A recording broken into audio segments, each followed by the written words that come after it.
गर्नुहुन्छ। आज हामीहरू गइरहेका छौँ माननीय सुकुम्बासीज्यूको अन्तर्वार्ता लिन। मान्यज्यू नमस्ते। नमस्ते नमस्ते। कहाँबाट आयो भाइ तिमी? को तिमी? हामी तपाईँको अन्तर्वार्ता लिन आएको छौँ नि त मान्यज्यू। ए मेरो अन्तर्वार्ता? हजुर हजुर हजुर। के छ त अवस्था? अहिलेको अवस्था त नयाँ सरकारले त टमाटर पारिदिएको छ त। भाइ के भन्नु? किन रुनु भएको? नरुनुस् नरुनुस्। 2-4 तोला सुन लायो भन्दैमा हुकुमबासी हुन्छ।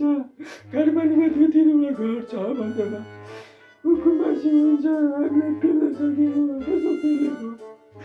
35 वर्षदेखि हामी यहाँ काम गरी तिमी हेप्ने हो भनेपछि तपाईँ सबैजना ठुलो सुकुम्बासी। तपाईँलाई दुःख परेको छ। हामी भाइ नुन भात खान गाह्रो छ। त्यही भने के तिमीले भाइ त्यही भने यस्तो कुरो गर्नुहुन्छ। तपाईँ यदि वास्तविक सुकुम्बासी हो भने आफ्नो 35 वर्षले हामीले यहाँ काम घटी गरेको छौँ। हिजो त्यो 2 दिनमा आएको त्यो पेरो भोगेको 2 दिनमा आयो हाम्रो विवाद भयो भाइ। गरी खान दिएन भाइ। खोलाको छेउमा बस्दैमा के हुन्छ र? हामीलाई कम सुविधा थियो खोलाको छेउमा। हामी त्यो धारामा पानी खानै पर्दैन थियो। बगिरहेको खोलाको पानी खाएर बाँचेको थियो। त्यहाँ माछा मार्थ्यौँ हामी। कम सजिलो थियो। तिमीले के थाहा भाइ? भनेपछि तपाईँ ठुलो सुकुम्बासी। तिन तल्ले बिल्डिङ भयो भने तपाईँ सुकुम्बासी। के भने भाइ? हामीले त बच्चामा पौडी खेलेको भाइ। के साह्रो तिमीले हेरेको?